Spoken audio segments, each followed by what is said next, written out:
Hello guys, today I'm going to tell you about that AMO coin. Now before we start the video, let's say my legal disclaimer. This video is only for educational purpose. Do your own research for the investing. According to the website, AMO coin is a utility token powering a blockchain ecosystem focused on revolutionizing data exchange and creating incentives within the automotive industry.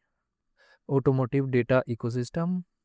It facilitates secure, transparent transactions and compensation for sharing vehicle data. Platin blockchain platform. The token operates on Platin benefit from its scalability and low transaction fees. Multi-utility token.